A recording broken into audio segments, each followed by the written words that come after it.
똑똑. 안녕하세요. 르자의 마음 북이에요. 오늘 소개해드릴 책은 자기 돌봄. 누구보다 사랑하고 싶은 나를 위한 자기 치유법. 타라브렉이 지었고요. 이재석 씨가 번역했습니다. 출판은 생각정원에서 했습니다.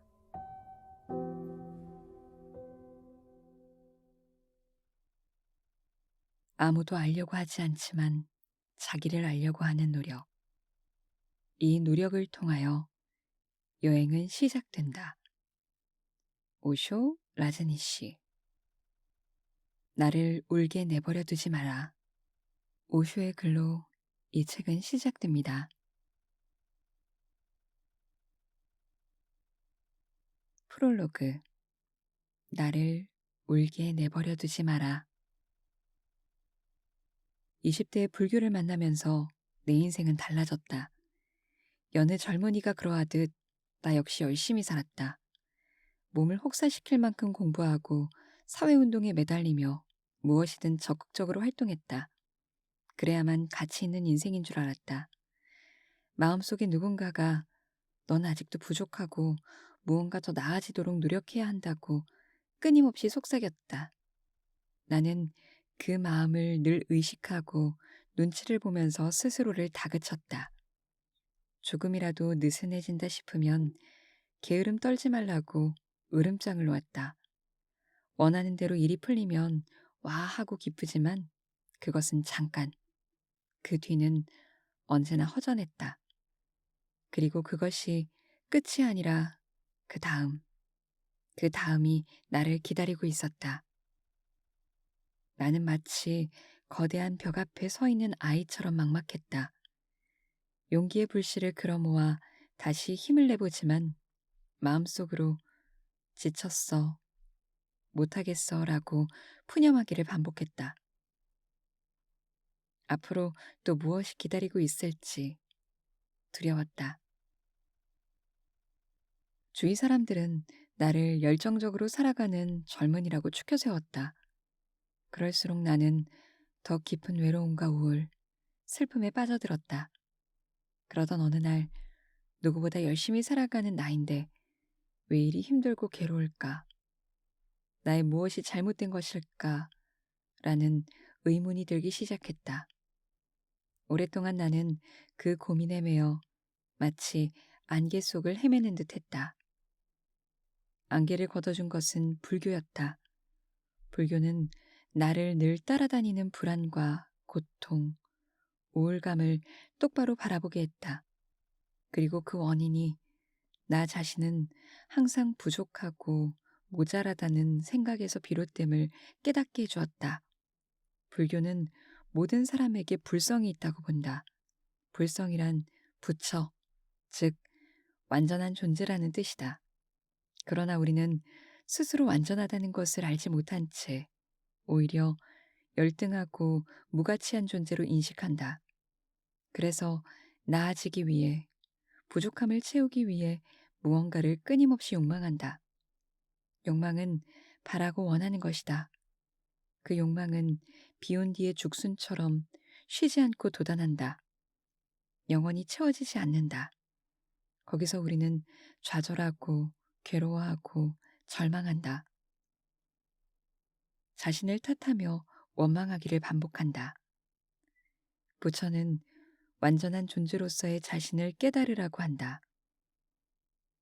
그것을 깨닫는 순간 스스로를 진정으로 사랑하게 되며 모든 욕망과 괴로움, 고통에서 벗어날 수 있다고 한다. 그 뒤 나는 여러 스승들과 수행자들을 만나 불교의 가르침을 받아들이고 수행법을 익혔다. 임상 심리학자로서 나는 불교의 교리와 수행이 내가 배운 심리학 이론과 비슷한 점이 많다는 것을 알았다. 불교는 단순히 믿고 따르는 맹목이 아니라 과학적이고 논리적인 체계를 갖춘 종교였다. 그 점이 나를 불교의 세계로 이끌었다. 인간이 만물의 영장인 것은 생각하는 존재이기 때문이다. 그 생각이 수많은 문제를 야기하지만 또 그 생각으로 스스로를 평화롭고 자유로운 존재로 만들 수 있다. 신비롭지 않은가? 나는 크고 작은 고통에 시달리는 사람들이 자신을 괴롭히는 온갖 생각을 당장 멈추고 그 생각 너머에 있는 진짜 나를 깨닫길 바란다. 물론 그런 가르침이 삶의 모든 고통과 괴로움을 모두 사라지게 하는 것은 아니었다. 살아있는 한 우리에게 고통은 모습을 달리할 뿐 끝없이 계속되기 때문이다. 그때마다 우리가 할 일은 스스로를 보살피는 것이다. 나를 미워하지 않도록 울게 내버려 두지 않는 것이다. 자유롭고 고요하고 평온한 나에 이르기 위한 빠르고 유일한 방법은 자신을 돌보는 길밖에 없다. 자기 돌봄. 지난 20여 년간 내가 학생들과 수련생들에게 강조한 것은 이 한마디로 모아진다. 자기 돌봄은 잠시도 생각이 끊어지지 않는 내 마음이 엉뚱한 곳으로 달아나 나를 괴롭히지 않도록 하는 것이었다. 그것은 나를 괴롭게 하는 생각의 쳇바퀴를 멈추고 멈춤, 순간순간 깨어있으면서 내 마음을 관찰하고 깨어있기, 마음 챙김, 진짜 나를 인식하여 통찰, 마침내 나를 사랑하고 온 세상을 껴안기, 포용, 완전한 깨달음에 이르는 과정이다. 멈춤, 마음 챙김, 통찰, 포용. 깨어있다는 것은 무엇인가? 깨어있기 혁명이라는 말이 있다.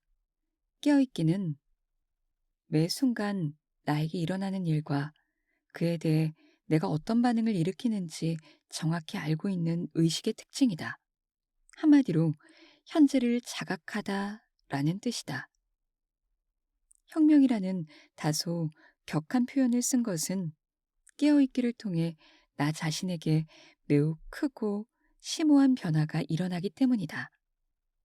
오랜 시간 많은 사람들에게 깨어있기 명상을 가르쳐온 나는 이 단순한 수련법이 어떻게 스트레스를 감소시키고 정신적 명료함을 가져오며 우리의 가슴을 열어주는지 수없이 확인하고 경험했다.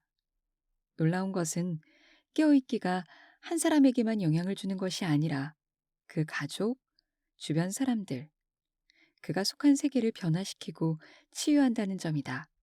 그 힘이 차츰 넓어지면 온 세상을 변화시킬 수 있다. 이러한 깨어있기의 힘은 수천 년 동안 많은 명상가들에게서 전해져 왔으며 오늘날 과학적으로 증명되고 있다. 수많은 뇌과학자와 심리학자들이 명상이 몸의 통증과 불안, 우울을 완화시키며 활력과 기억력을 향상시킨다는 연구 결과를 발표했다. 이제 명상을 신비주의에 갇힌 그런 시각으로 바라보거나 혹은 특정 종교의 수행법 정도로 여기는 것은 편견에 불과하다.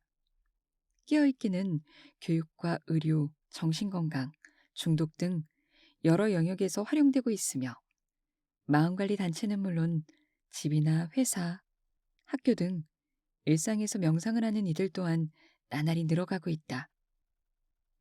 깨어있기를 실천하는 이들은 자신의 잠재력을 활용하여 바르게 생각하고 말하고 행동하며 온전한 삶을 살아간다.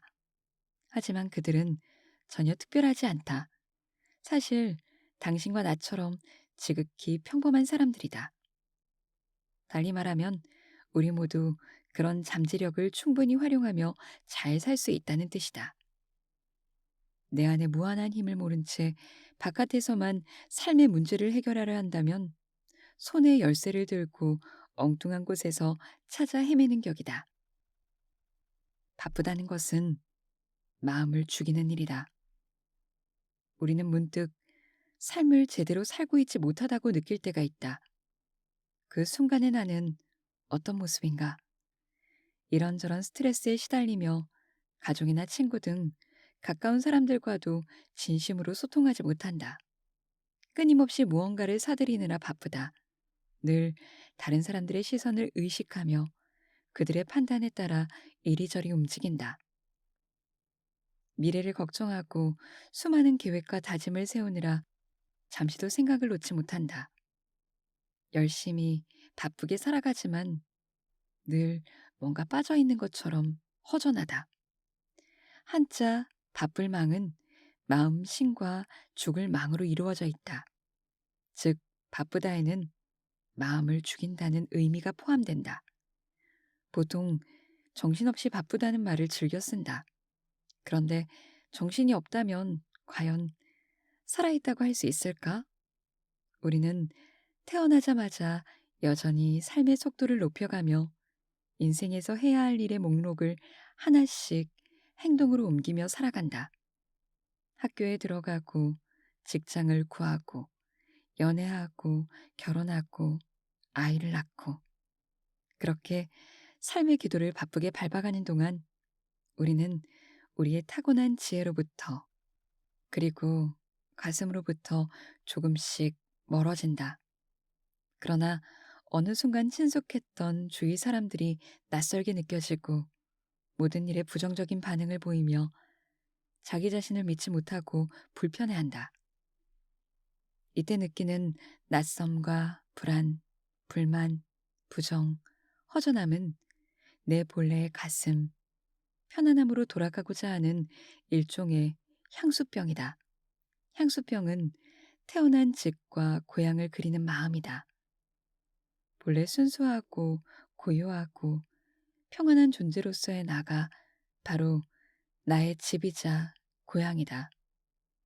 그 집을 잃어버리거나 너무 멀어졌을 때 우리에게는 돌아가고자 하는 본능이 일어난다. 향수병을 낫게 하려면 집으로 돌아가면 된다. 깨어있음은 우리에게 집으로 돌아가는 길을 안내한다. 내가 느끼는 현재의 모든 감각과 감정을 자각함으로써 나라는 순수한 존재에 마음을 열게 한다. 나의 집에 돌아온 나는 비로소 편안하고 자유로워진다. 가슴과 마음은 어떻게 다른가? 깨어있기는 우리에게 일어나는 모든 순간을 어떠한 판단도 개입시키지 않은 채 바라보는 것이다. 깨어있기는 마음 챙김으로도 번역하는데 가슴 챙김과 상호 의존적인 관계에 놓여 있다. 마음과 가슴은 어떻게 다른가? 아시아의 여러 나라에서는 마음과 가슴을 동일어로 쓰기도 한다. 그러나 마음은 어떤 현상에 대해 머리로써 판단하고 일으키는 나의 반응이며 가슴은 있는 그대로 느끼고 바라보는 순수한 나다.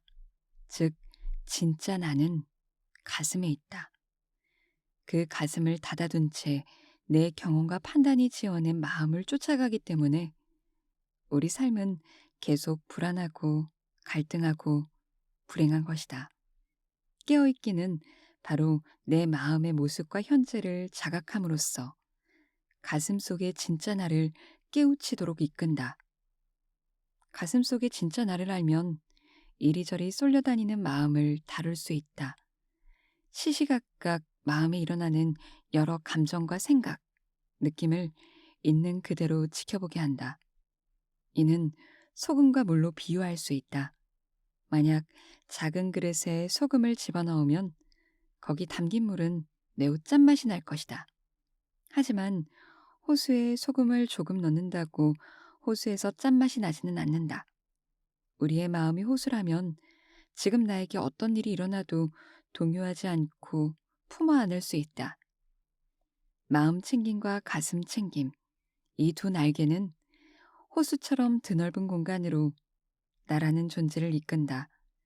아무리 바쁘고 힘들고 고통스럽게 살아가는 사람이라도 편안하고 자유롭게 쉬어갈 공간을 내면에 만들어준다. 그 공간은 사랑에 찬 현존이라는 성소다. 그 성소에서 나는 나와 세상의 모든 것을 바로 보고 느끼고 있는 그대로 받아들이는 사랑의 존재로 거듭난다. 자연이 모든 인간과 생명체 안에 심어둔 것이 바로 사랑이다. 사랑에 찬 현존이란 다시 말하면 우리 자신의 본성으로 돌아온다는 의미다. 인생에서 반드시 믿어야 할 두 가지.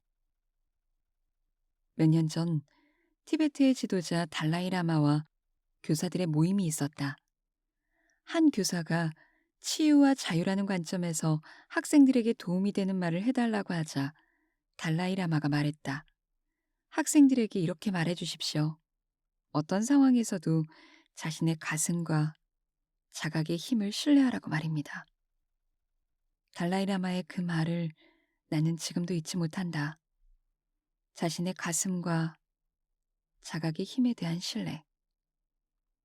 달라이라마는 우리가 인생의 모든 고통에서 벗어날 수 있는 법을 정확하게 알려주었다.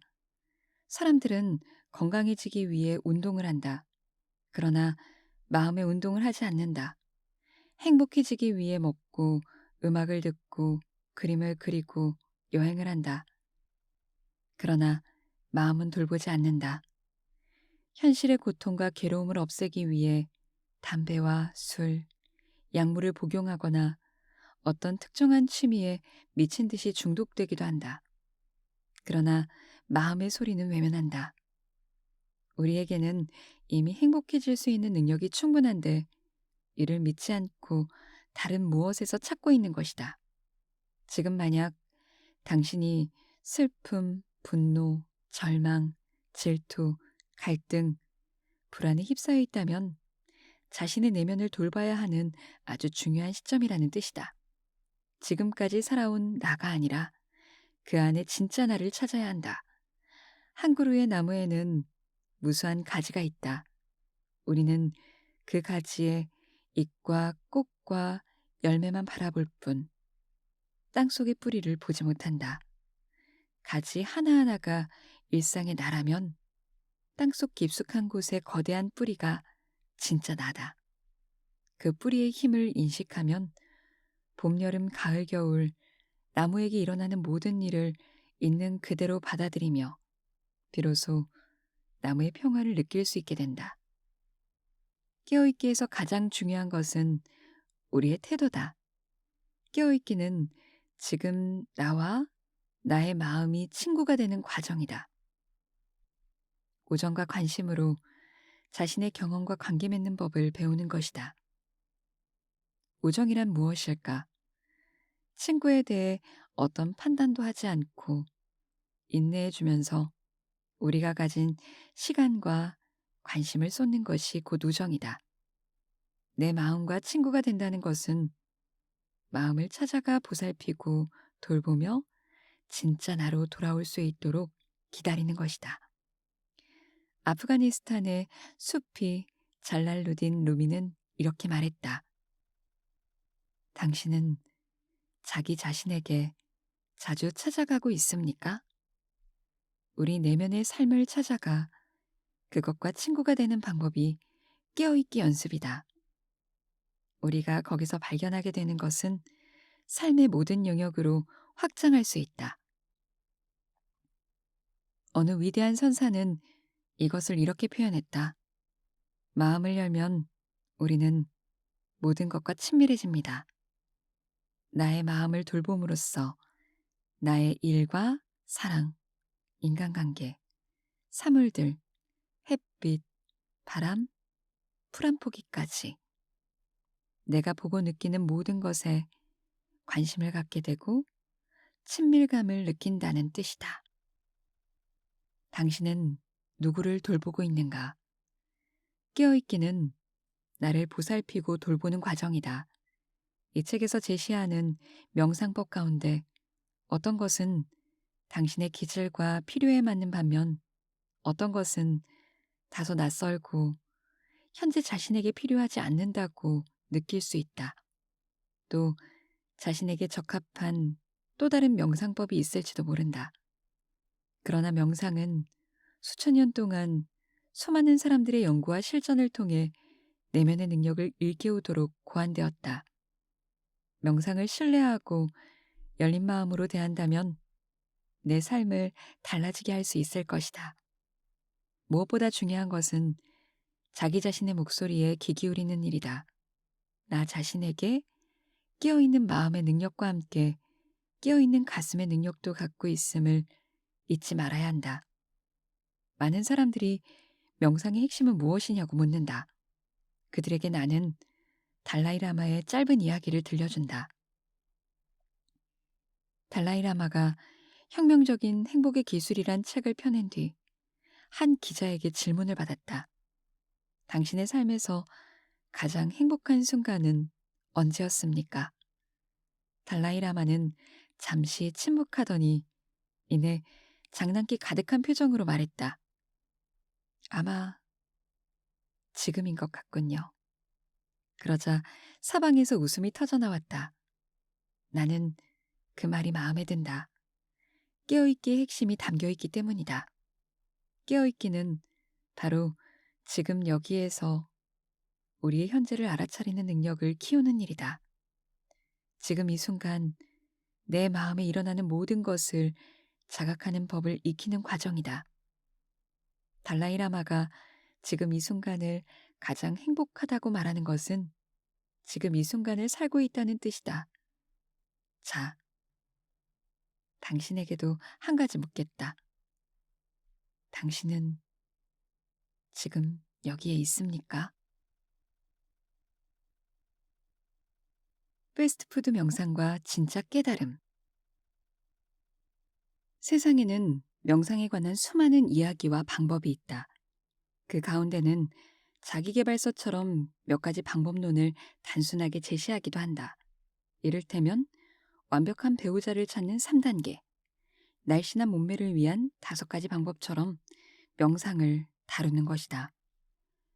어느 책에는 마음 수련법 중 하나로 이어폰을 꽂고 잠이 들면 내가 거기에 반응한다고 쓰여 있었다.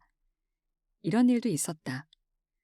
내가 명상 지도자 교육을 받은 통찰 명상협회에 편지 한 통이 배달되었는데 봉투에 인스턴트 명상으로 잘못 적혀 있었다. 순식간에 명상이 즉석식품이 되어버린 것이다. 어쩌면 명상에 대한 편견이 만든 그림자일지도 모른다. 깨어있기는 간단하게 먹고 금방 잊어버리는 패스트푸드가 아니다. 오직 나의 경험과 체험을 통해 자연스럽게 마음의 변화를 이끌어내는 것이다. 나에 대한 사려 깊은 관찰로 잠들어 있는 가슴을 깨우는 것이다. 몇 가지 방법으로 순간의 편안함, 만족을 유도하는 것이 아니다. 완전한 존재로서의 나의 모습을 깨닫는 순간 나는 자연스럽게 흘러갈 것이다. 모든 물이 바다로 흘러드는 것처럼. 멈춤. 우리는 지금 이 순간에만 존재한다. 마음의 필터. 판단을 멈춰라. 현존이란 살아있습니다. 그런데 살아있다는 것은 무엇일까? 단지 숨쉬고 먹고 마시고 움직이는 것일까? 물리적인 생존 여부가 아님을 알고 있지만 우리에게는 늘 생활이 먼저다. 눈앞에 놓인 일상의 자질구레한 문제를 치우는 데 급급하다. 그래서 그 질문은 빨랫감 속에 깊숙이 파묻혀버리고 만다. 살아있음에 대한 물음은 인생에서 누구나 몇 번쯤 스쳐간다. 만약 진지하게 고민하고 적극적으로 답을 구하려고 한다면 그는 더 풍요롭고 가치 있게 살아가는 기회를 잡은 것이다. 살아있음은 과거도 미래도 아닌 바로 지금, 여기에 존재하는 것을 의미한다. 우리는 늘 지나간 과거를 자책하고 오지 않는 미래를 걱정하며 그렇게 살아간다. 여기에 존재한다는 것은 지금 이 순간을 알아차리고 깨어있다는 뜻이다. 나아가 깨어있다는 것은 지금 나에게 일어나는 일들과 그로 인한 감정들이 아닌 본래의 나에 초점을 맞추는 것이다. 그것이 진정한 자각이다. 살아있음, 현존을 위한 요소는 크게 2가지다. 하나는 지금 일어나고 있는 일을 인식하는 것이다. 이러한 성질을 일깨우는 데는 지금 여기서 무슨 일이 일어나고 있지? 내 안에서는 어떤 일이 벌어지고 있지? 라는 질문이 도움이 된다. 여기서의 인식은 단순히 현재 일어나고 있는 일에 대한 이야기를 확인하는 것에서 그치지 않는다. 이런 질문을 던짐으로써 우리의 느낌, 감각에 주의를 기울이는 것이다. 춥다, 덥다, 화가 난다, 우울하다, 슬프다와 같은 몸의 느낌이다. 지금 이 순간의 경험을 생각이라는 필터를 통하지 않고 있는 그대로 직접적으로 인식하도록 한다. 자연스러운 현존의 두 번째 성실은 받아들임이다.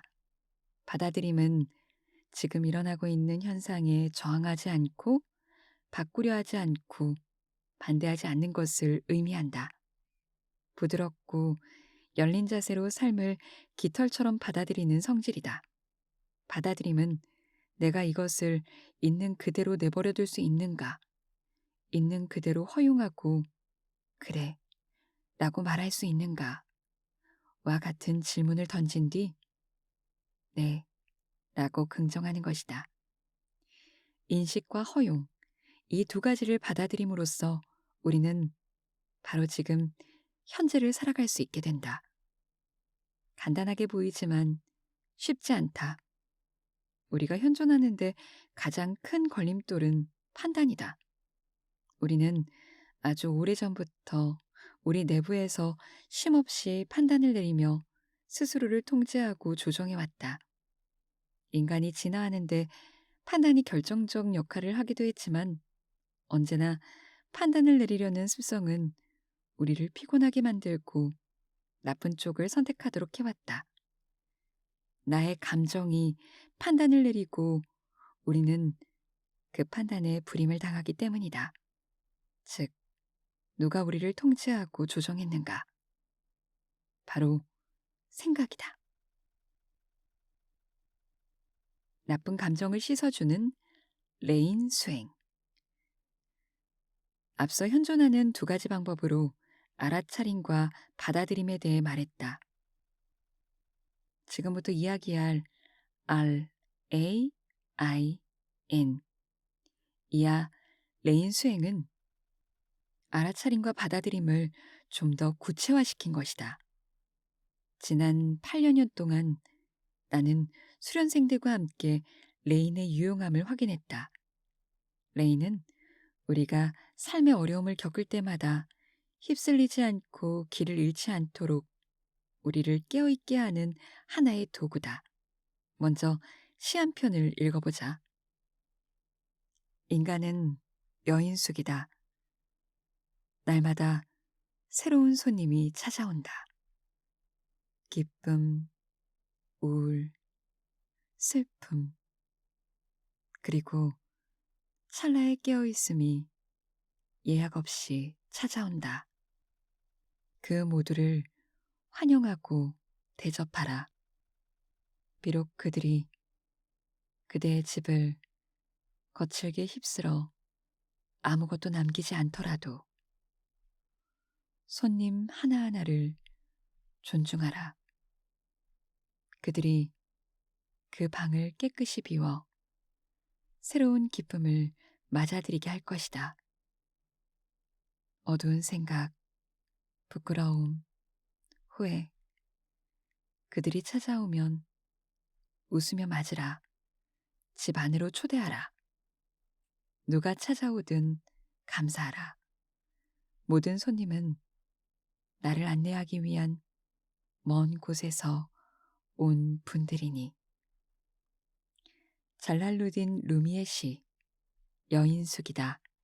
루미는 우리를 여인숙으로, 그리고 우리의 마음속에서 일어나는 감정을 손님에 빗대고 있다.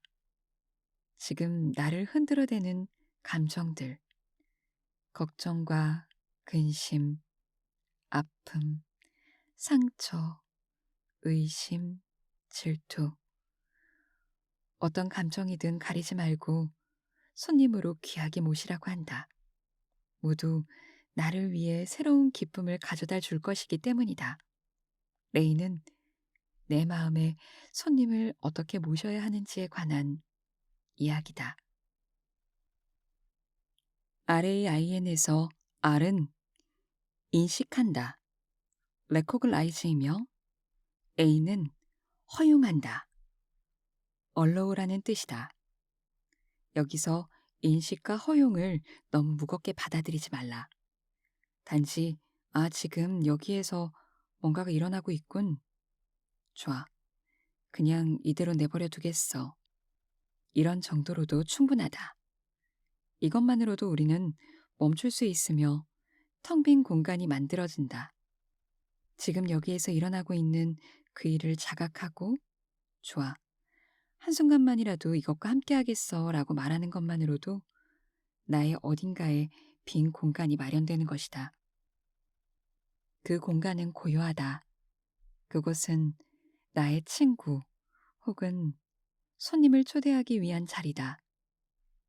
지금 나에게 일어나는 일들, 즉 분노, 화, 짜증, 슬픔, 답답함, 우울, 막막함, 나를 괴롭히는 모든 것이 나의 친구이자 손님이다. 이처럼 생각의 확산과 그에 대한 연쇄적 반응을 잠시 멈출 때 거기에는 선택과 자유의 기회가 생긴다. 바로 레인의 시작점이다. 나의 어딘가 막혀 있는 부분을 인식하고 그것을 부정하거나 거부하지 않고 있는 그대로 허용하는 것이다. 때로는 단지 그것을 인식하고 있는 그대로 내버려 두는 것만으로, 그리고 마음으로 그것을 관찰하는 것만으로 마음속에 일정한 공간과 자유가 생긴다. 그리고 여기서 우리는 그 감정과 동일시하지 않고 앞으로 나아갈 수 있다. 간혹 도로에서 거친 욕을 입에 달고 운전하는 이들을 볼 수 있다. 대개 다른 차량이 앞을 가로막거나 끼어드는 등 어떤 위험을 감지했을 때 화를 폭발시키곤 한다. 화는 위험에 대한 자기 방어의 표현이다. 그 운전자는 다른 차량의 잘못으로 사고를 당한 경험이 있을지도 모른다. 만약 이 운전자가 깨어 있다면 다른 차가 끼어 있을 때, 옆차가 끼어들었군, 이라고 있는 그대로 보게 될 것이다. 그 다음은, 그래, 바쁜 일이 있으니 내가 봐주자, 라는 생각으로 이어질 수 있다. 또, 끼어드는 차를 보고 화가 치솟아 한 바가지 욕이 튀어나오는 순간이라도 깨어있음을 시도했다면, 아, 지금 나는 몹시 화가 났다라고 생각하면서 화를 멈출 수 있다. 그러나 종종 마음이 너무 복잡하게 얽혀 있을 때, 그리고 우리를 찾는 손님이 너무 자주 찾아와 정말로 꼼짝없이 우리를 휘어잡는 경우가 있다. 이때는 레인의 아이로 나아가야 한다. 아이는 조사하다, 살피다.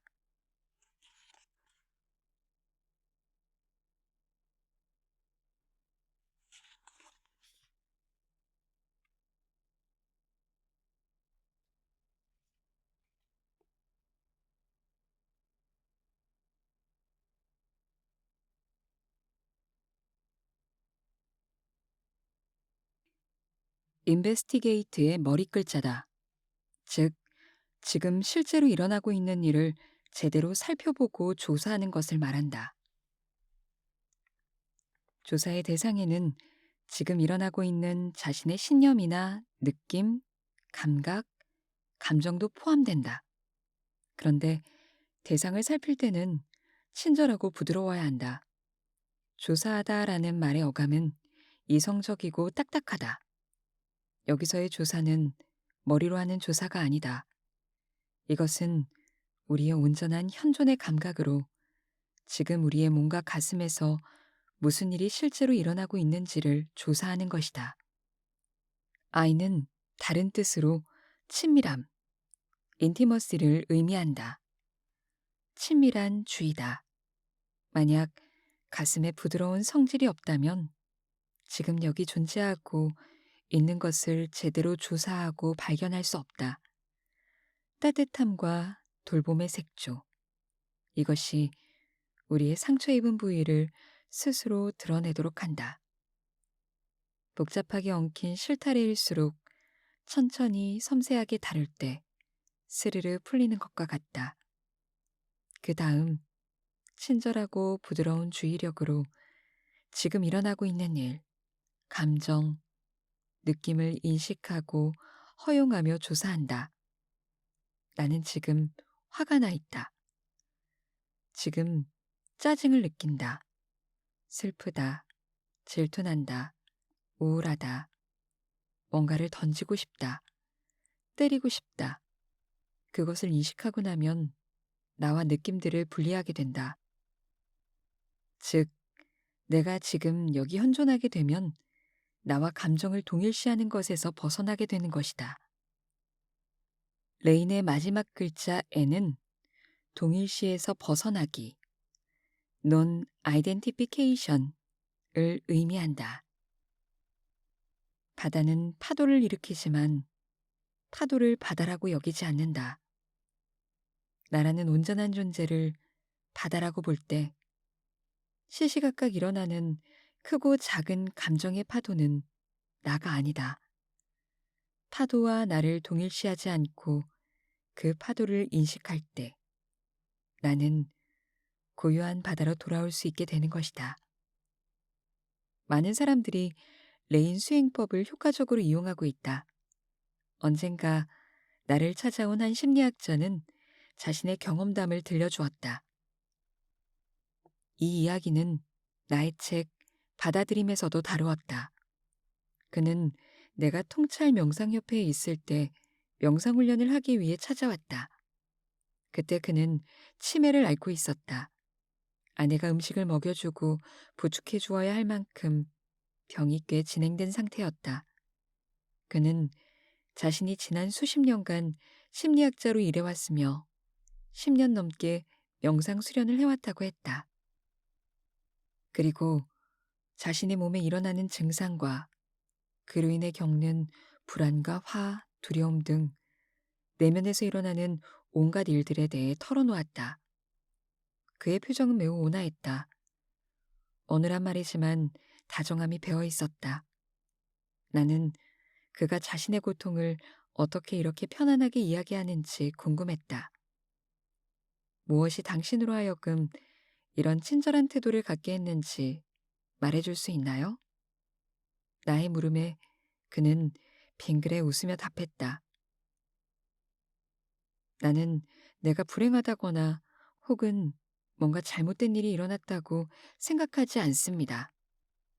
가을이 되면 나뭇잎이 물들고 떨어지는 것과 같을 뿐입니다. 그것은 나쁜 일이 아닙니다. 물론 가끔 매우 힘들 때가 있기는 하지만요. 그의 말을 듣고 나는 충격을 받았다. 그는 계속 말했다. 언젠가 100여 명 되는 청중들 앞에서 명상에 대해 강연할 기회가 있었습니다. 강단에 서서 말을 하려는 순간 갑자기 머릿속이 하얘지더니 아무것도 생각나지 않았습니다. 그뿐만 아니라 내가 왜 여기에 있는지, 왜 사람들이 뭔가를 기대하는 눈빛으로 나를 쳐다보는지 알 수 없었습니다. 완전히 멍한 상태였죠. 그때 나는 아무것도 하지 않았습니다. 그저 잠시 멈추었습니다. 그리고 지금의 상황, 내가 느끼는 당혹스러움을 알아차린 뒤 두렵습니다라고 말했습니다. 그리고 절을 했습니다. 심장이 쿵쾅거렸습니다. 이어 떨립니다라고 말하고 절을 했습니다. 다음엔 수치스럽습니다라고 말하고 또 절을 했습니다. 이러한 나의 알아차림은 한동안 계속되었습니다. 차츰 마음의 소용돌이가 가라앉았습니다. 마지막으로 나는 편안합니다라고 말한 뒤 절을 했습니다. 말을 모두 마친 뒤 주위를 둘러보았더니 청중들이 눈물을 글썽이며 나를 바라보고 있었습니다. 나는 그들에게 미안하다고 말했습니다. 그러자 한 학생이 일어나 말했습니다. 지금까지 이런 방식으로 가르침을 준 사람은 없었다고 말입니다. 그는 강연에서 무엇을 한 것일까? 왜 청중들은 감동을 받았을까? 강연에서 그는 우리가 원하는 대로 일이 되지 않을 때 우리가 습관적으로 사로잡히는 연쇄 반응에 걸려들지 않았다. 당황하여 횡설수설하거나 강연을 포기하거나 하지 않았다. 그는 다만 잠시 멈추었을 뿐이다. 아무것도 생각나지 않는 당혹스러움을 그대로 받아들이고 편안해지기를 기다렸다. 그런 다음 그는 강연을 시작했다.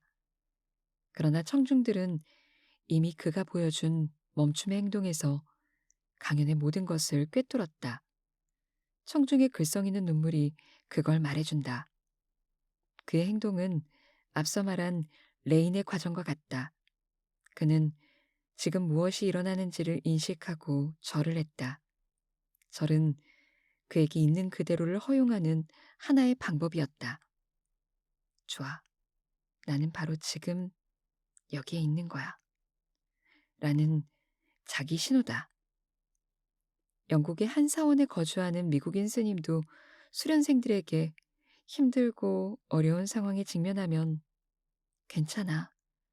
이것이 바로 지금 여기에 존재하고 있는 실제야. 다만 지금 이런 상황일 뿐이야. 라고 말하라고 한다. 이는 의심할 수 없는 확고한 진실이다. 아무 말도 떠오르지 않는 당황스러운 상황에서 그는 다만 현재 일어나고 있는 것을 자각하고는 절을 했다. 그 다음 자신을 살펴보고 현재 일어나는 상황에 주의를 기울였다. 그는 현재에 멈춰 지금 일어나고 있는 현상을 인식하고 허용하며 탐구하면서 그것과 더 친밀해졌다. 그러자 더 큰 자유의 공간에 이르렀다. 물론 그 자유의 공간이 그의 문제를 완전히 해결해 주지는 않았다. 그는 여전히 혼란에 휩싸여 있었고 자신이 어디에 있는지 확신하지 못했다. 그러나 불안하고 두렵고 막막한 기운의 수렁에서 벗어난 것만은 틀림없다. 이런 뭔가 잘못되었어. 어떡하지? 나는 형편없는 존재야. 바보 같아. 라고 생각하지 않은 것이다. 그런데 이러한 수련을 하다 보면 여러 가지 의문이 생긴다. 과연 우리 삶에 얼마나 도움이 될까와 같은 의심이다. 인생에서 맞닥뜨리는 커다란 상실감을 덜어줄 수 있을까? 상처를 낫게 할 수 있을까? 미워하는 마음을 없애줄 수 있을까? 원하는 것을 이루게 해줄까? 그러나 이러한 의심마저 친구로 불러들이고 인정해야 한다. 의심에 붙들려 끌려다녀서는 안 된다. 불교에는 악마 마라에 관한 이야기가 전해진다. 부처가 명상 수행을 할 때였다. 마라가 부처에게 나타나 화살과 칼로 해치려 하며 수행을 방해했다. 그러나 부처는 자신의 깨어있는 마음과 연민의 마음으로 마라가 던진 칼과 화살이 마치 꽃잎처럼 부처의 발 위에 나풀나풀 떨어지게 했다. 부처는 마라의 온갖 위협과 유혹에 아무런 영향을 받지 않은 것이다. 마라는 포기하지 않고 수시로 나타나 깊은 명상에 빠진 부처를 해치려 했다. 한 번은 부처의 제자 아난다가 마라를 발견하고 스승에게 말했다. 저런, 마라가 또 왔습니다. 제가 쫓아버리겠습니다. 그때 부처가 말했다.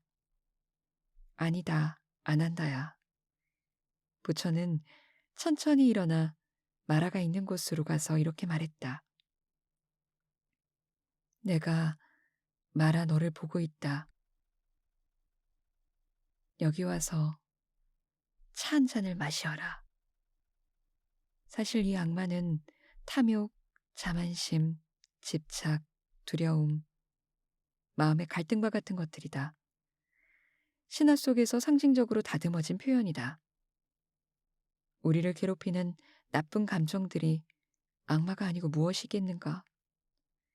이 이야기에서 내가 주의를 기울인 것은 부처가 깊은 명상으로 깨달은 뒤에도 아무런 장애가 없었던 것은 아니라는 점이다. 또 악마, 아니 손님을 향한 태도가 어떠해야 하는지 부처는 절실하게 보여주고 있다. 부처는 마라를 내몰거나 부정하지 않고 말했다. 내가 너를 보고 있다. 그를 인정하고 받아들인 것이다. 그리고 부처는 차 한 잔을 권했다. 이것은 지금 여기 있는 그대로 있도록 허용하겠다는 뜻이다. 치매를 앓고 있는 그가 들려준 이야기는 꼭 그만의 것이 아니다. 우리도 점점 더 나이가 들며 뇌는 늙어가고 있다. 어쩔 수 없는 자연의 이치다. 결국 우리도 모든 것을 잃게 될 것이다. 그렇지만 그가 보여준 부드럽고 평온한 받아들임은 누구나 가질 수 없다. 깨달음에 이른 부처도 마라의 괴롭힘을 받았듯 우리 역시 끊임없이 고통을 받으며 삶을 이어간다.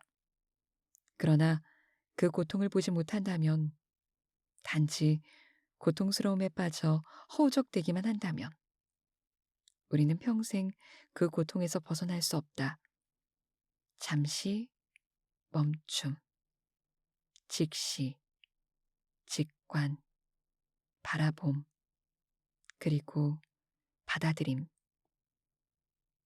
그러고 나면 그 다음 우리는 무엇을 선택할지 여유가 생긴다. 레인의 핵심은 바로 그것이다. 살지 못한 삶은 언젠가 다시 만난다. 사실 지금 이 순간 자신의 경험과 함께 머무는 것은 아주 힘든 일이다. 우리는 늘 생각에 빠져 있기 때문이다. 생각은 현재 일어나는 현상에 대해 잠시도 쉬지 않고 코멘트를 붙인다. 한 생각이 또 다른 생각을 연쇄적으로 불러일으킨다. 끝없이 이어지는 코멘트를 따라가다 보면 나는 사라지고 없다. 생각의 주체인 나는 생각에 끌려다니다 길을 잃는다. 매 순간의 경험에 진실하게 머무는 것이 얼마나 어려운지 알 수 있다. 한동안 내가 입고 다니던 티셔츠에는 명상, 그것은 당신이 생각하는 그런 것이 아니다. 라는 문구가 적혀 있었다. 명상을 현실에서 벗어나게 해주는 도구로 여기는 이들이 의외로 많다는 데 대한 나름의 저항이었다. 명상은 현실 도피가 아니라 오히려 현실에 머물도록 한다. 지금 있는 그대로의 실제를 살게 해주는 것이다. 어느 선생과 제자가 있었다. 스승 밑에서 오래 공부해온 제자가 어느 날 물었다. 스님, 우리가 죽으면 어떻게 되는지요? 그러자 스승이 대답했다. 나도 모른다. 제자는 크게 실망했다. 깨달음을 이룬 선생은 모든 것을 알고 있다고 생각했던 것이다. 모르신다고요? 스님은 선생이지 않습니까? 그러자 스승이 대꾸했다. 그래, 나는 선생이지 죽은 사람이 아니야. 이 이야기가 전하는 메시지는 우리가 실제를 경험할 수 있는 것은 오직 생각이 만들어낸 가상현실을 벗어나 지금 이 순간에서만 가능하다는 것이다. 실제를 제대로 살지 않고 어떤 이유로 피하고 외면하고 도망가는 경우 우리의 내면에는 깊은 상처가 생긴다. 상처는 우리가 의식하지 못하는 사이 몸 안 어딘가에 쌓인다. 상처에 대해 스스로 무감각해지기 위한 에너지들이 모이는 것이다. 치유는 이 상처를 건드리고 어루만지는 과정이다.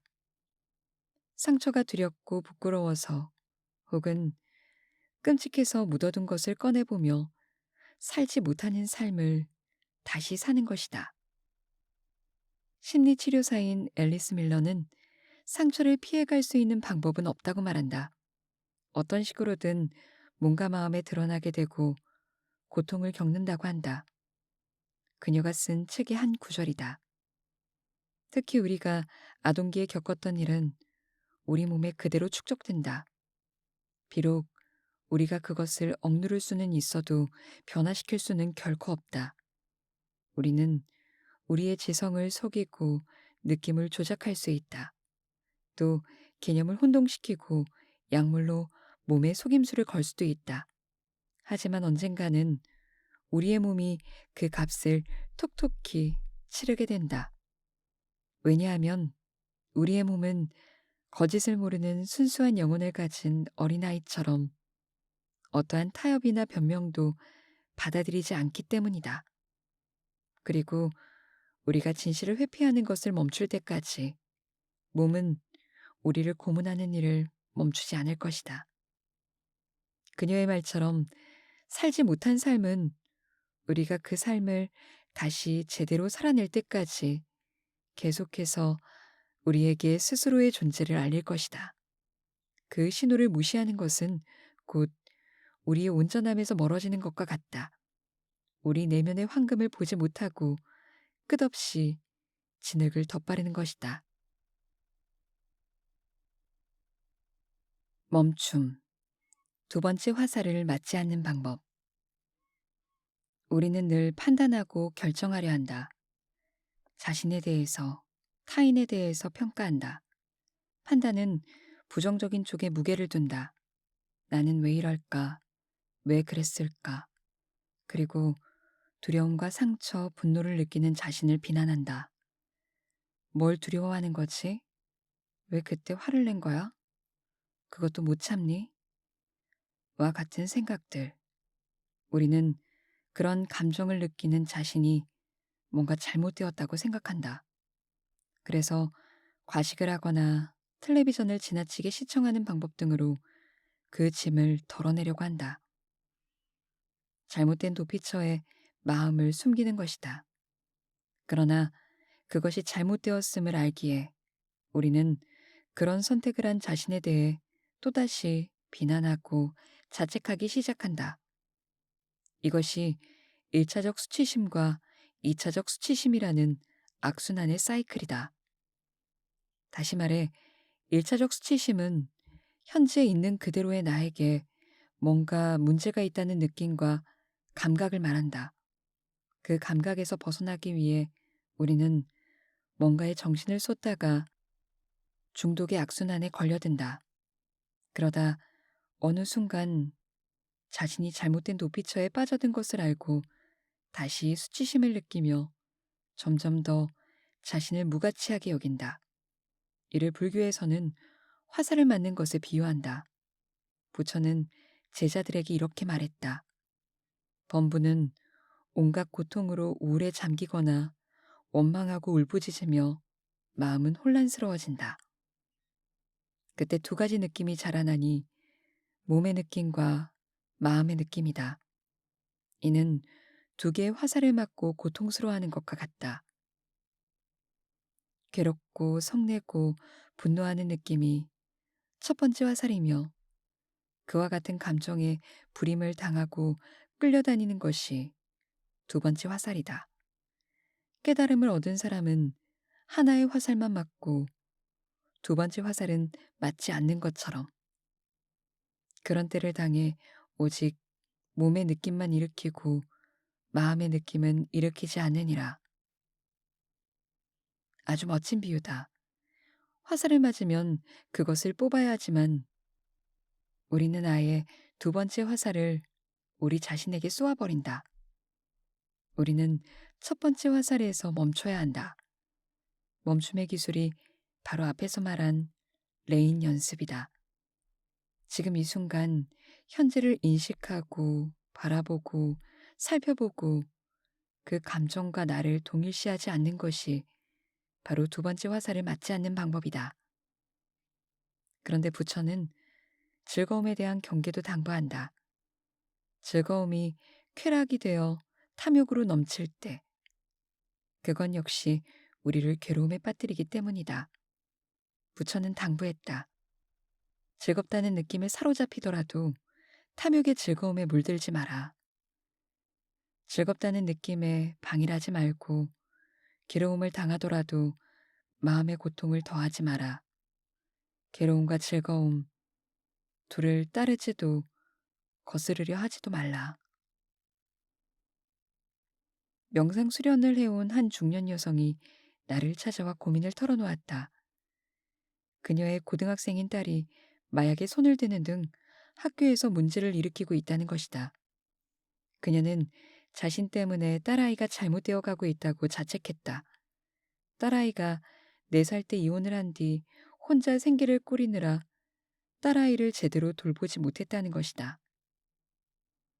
딸아이와 부딪힐 때마다 인내심을 가져보지만 언제나 화가 폭발해 거친 말이 오가고 나서야 싸움이 끝났다. 딸아이가 반항할수록 그녀는 사사건건 딸아이에게 화를 냈다. 이제는 딸아이가 잘못을 저지르지 않아도 딸에 대한 미움이 솟아난다고 했다. 그녀는 이혼 뒤 엉망진창이 된 자신의 삶의 방식에 대해서도 원망을 품고 있었다. 나는 그녀에게 레인 연습을 권유했다. 그녀는 조용히 두 눈을 감았다. 그리고 한 걸음 떨어져 바라보는 풍경처럼 자신의 현재 상황을 그려보게 했다. 딸에게서 느끼는 화와 분노, 이런 상황이 빚어진 것이 나 때문이라는 자기 비난을 인식하고 허용했다. 있는 그대로의 상황에 머물겠다는 잠시 멈춤이다. 즉, 지금 현재의 상황을 거부하거나 사라지도록 하지 않으면서 지금 여기 있겠다는 동의다. 그러나 그녀의 자기 혐오와 그 안에 자리 잡은 자기 비난의 뿌리는 생각보다 깊었다. 나는 레인의 세 번째인 아이, 즉 조사와 관찰로 나아가도록 했다. 딸에게 화가 나는 이유, 그리고 딸의 잘못이 자기 때문이라고 생각하는 본질적인 원인을 찾기 위해서였다. 나는 그녀에게 좀 더 마음속 깊숙이 들어가 보라고 했다. 거기서 무엇이 느껴지는지 물었다. 그러자 그녀는 두려움이라고 했다. 두려움이 몽글몽글 올라오는 것처럼 느껴진다고 했다. 나는 그 두려움이 커지는 대로 놓아두라고 했다. 그것은 그녀도 모르고 있는 무엇을 찾아내는 과정이었다. 그녀를 힘들게 하는 내면에 숨어 있는 진짜 원인을 찾아내는 것이다. 나는 조용히 두려움의 이유를 물었다. 그녀는 딸아이가 잘못된 삶을 살까봐, 불행해질까봐 두렵다고 했다. 자신이 딸아이를 망치고 있다는 사실이 두렵다고 했다. 왜냐하면 자신은 어려서부터 언제나 사람들에게 실망을 주는 존재였기 때문이라고 했다. 그러한 사실을 인식하자 관찰 작업은 더 한층 깊이 들어갔다.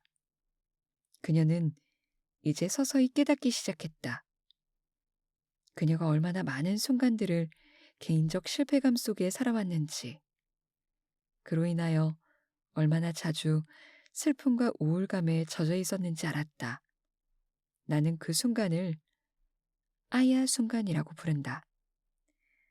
정말 아픈 지점을 꾹 누르는 순간 나도 모르게 비명이 터져 나오는데, 즉 나를 아프게 하는 잘못된 감정의 맥을 정확히 짚어냈다는 뜻이다. 그 아픈 감각을 통해 우리는 잘못된 감정이 나에게서 내 삶을 얼마나 앗아갔는지, 다른 사람과 가까워지는 것을 얼마나 방해했는지 비로소 헤아리게 되는 것이다. 그녀의 뺨에 눈물이 흘러내렸다.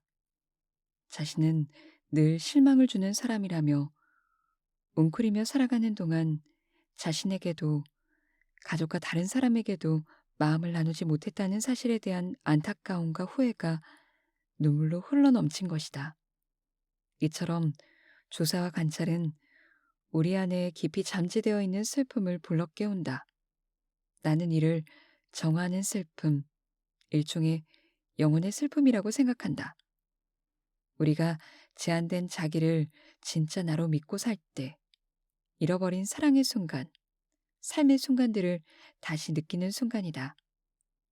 아야, 아파. 라고 소리치면서 말이다. 그때 내면에서는 자신에 대한 가여움, 연민이 일어난다. 그랬었구나 하는 마음이다. 나는 그녀에게 자신의 뺨에 손을 대보라고 했다. 그리고 상처 입은 그 지점, 그 공간에 해주고 싶은 말을 해보라고 했다. 그녀의 눈에서 뜨거운 눈물이 또 흘러내렸다. 그 눈물은 미안해. 그런 줄 몰랐어. 너를 사랑해라는 의미가 담겨 있었다. 그것은 일종의 카타르시스였다. 나는 그녀에게 물었다. 그녀의 그 애도가 그녀에게 가장 원하는 것은 무엇이냐고. 그러자 그녀는 나를 돌봐달라는 거예요. 그녀는 스스로를 돌볼 사람은 자신이라는 자기 돌봄을 알게 된 것이다.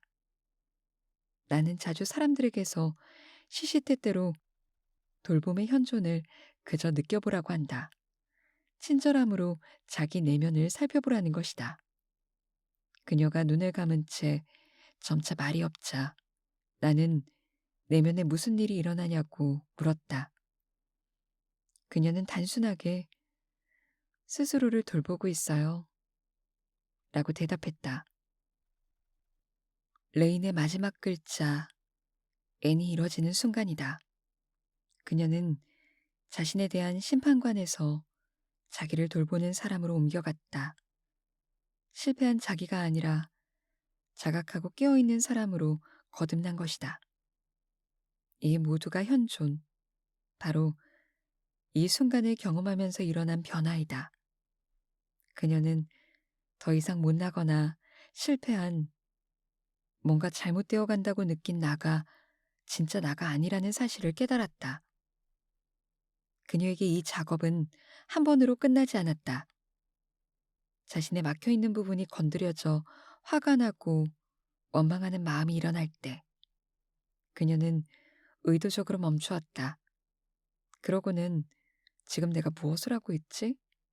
내가 무엇을 느끼고 있지? 라고 생각하며 자신의 가슴에 손을 얹었다. 그리고 그 손닿음만으로도 그녀의 부교감신경이 자극을 받아 즉각적인 감정 폭발이 일어나지 않았다. 그것은 변형계의 반응을 진정시키고 부교감을 활성화시키는 아주 직접적이고 신체적인 방법이었다. 얼마 뒤 그녀는 스스로를 수치스러운 사람으로 동일시하지 않게 되자 화를 덜 내게 되었다. 수치심은 우리가 다른 사람과 관계를 맺는 중에 자신이 형편없는 존재라고 느낄 때 일어나며 이를 감추기 위해 화를 내는 것이다. 자신의 분노 아래에 감춰진 어떤 층을 다룰 수 있게 된 그녀는 딸에게도 화를 덜 내게 되었으며 이것은 딸과 더 많이 접촉할 수 있는 분위기를 만들어 주었다. 그녀는 또 자신의 손을 딸아이의 가슴 위에 얹는 모습을 상상할 수 있다고 했다. 그녀는 자신에게 보냈던 것과 똑같은 메시지를 딸아이에게도 보냈던 것이다. 그랬구나. 미안해. 사랑해. 만약 그녀가 나를 처음 찾아왔을 때 당신은 딸아이에 대해 무척 화가 나 있군요. 아이에게 사랑한다는 메시지를 보내세요. 라고 말했다면 그녀의 상황은 결코 좋아지지 않았을 것이다. 나를 고통스럽게 하는 어떤 문제든 나에게서 풀어야 한다. 나를 모른 채 무조건 사랑을 베풀라고 하는 것은 하늘의 진통제에 불과하다. 인도의 성인 스리 니사르가다타는 말했다. 내가 여러분에게 해줄 수 있는 말은 오직 한 가지입니다. 바로 자신을 완벽하게 사랑하라는 것입니다. 자신에 대한 사랑을 완벽하게 만드는 것이 바로 레인 연습이다. 그리고 레인의 시작은 바로 지금 여기에서 이루어져야 한다. 시인 다나 폴스의 시, 지금 깨어나기는 이러한 현존의 이야기를 속삭이고 있다. 왜 깨어날 때까지 기다리나요? 아침에 눈을 뜨는 순간 바로 그 날을 잡으세요. 사랑하는 사람이 손짓할 때도 뒤로 물러설 건가요? 아이가 소중하게 모은 바닷조개처럼 장황하게 당신의 죄를 세어보기만 할 건가요? 힘없이 땅을 바라보며 아니, 나는 이 문턱을 넘어가지 못할 거야 라고 의심할 건가요? 나는 그럴 자격이 없어. 나는 두려워. 나는 동기가 순수하지 않아 라고 말할 건가요? 나는 완벽하지 못해. 게을러 라고 말할 건가요? 나는 생각이 깊지 못해. 기도도 서툴고 라고 말할 건가요? 지금 열린 문에서 쏟아져 들어오는 찬란한 빛보다 작은 자기에 머물러 있는 이유를 더 중요하게 생각하고 있지 않나요? 지금 자신을 용서하세요. 지금이 온전해질 수 있는 유일한 순간입니다. 자신의 진정한 자기의 빛 속에서 살 수 있는 유일한 순간이 지금입니다. 완벽은 그 어느 것의 조건도 아닙니다. 오직 고통을 위한 조건일 뿐입니다. 그러니 부디 이제는 거짓 나와 실패 이야기를 믿지 마세요. 오늘이 바로 당신이 깨어나는 날이니까요. 겨울의 끝, 창문을 두드리는 봄비를 떠올려 보라. 겨우내 메마른 땅을 촉촉히 적시는 빗방울. 땅속에 숨어있던 생명들이 꿈틀거리며 움직이는 소리가 들리지 않는가. 레이는 단비다. 우리를 지금 이 순간 현존하도록 하는 따뜻한 비다. 레인의 감각을 지금 나의 힘든 상황에 가져가 보라. 꼭 좌선 명상이 아니어도 좋다. 일상생활 속에서 순간순간 레인의 감각을 접속해 보라. 현재 일어나고 있는 일을 그저 인식하고 허용하는 것이다. 지금 내 가슴과 몸에서 어떤 일이 실제로 일어나고 있는지 확인하는 것이다. 마치 가슴에 손을 얹듯이 친밀한 주의력과 친절함으로 잠시 품어 안아보라. 그것만으로도 마음이 열리고 더 큰 현존이 가능하다는 것을 깨닫게 될 것이다.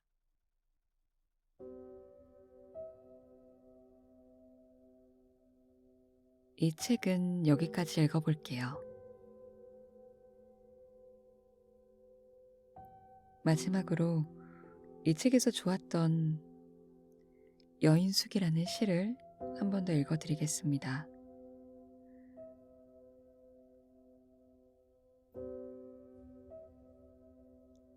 살면서 여러 감정이 올라올 때가 있죠. 지금 이 순간도 다양한 감정들이 일어났다 사라지고 있죠. 그런 감정이 일어날 때마다 이 여인숙이라는 시를 떠올리면서 손님처럼 대해주면 어떨까요? 여인숙. 인간은 여인숙이다. 날마다 새로운 손님이 찾아온다. 기쁨, 우울, 슬픔, 그리고 찰나의 깨어있음이 예약 없이 찾아온다. 그 모두를 환영하고 대접하라. 비록 그들이 그대의 집을 거칠게 휩쓸어 아무것도 남기지 않더라도 손님 하나하나를 존중하라. 그들이 그 방을 깨끗이 비워 새로운 기쁨을 맞아들이게 할 것이다. 어두운 생각, 부끄러움, 후회. 그들이 찾아오면 웃으며 맞으라. 집 안으로 초대하라. 누가 찾아오든 감사하라. 모든 손님은 나를 안내하기 위한 먼 곳에서 온 분들이니. 잘랄루딘 루미. 오늘도 평안하세요. 왈마스테.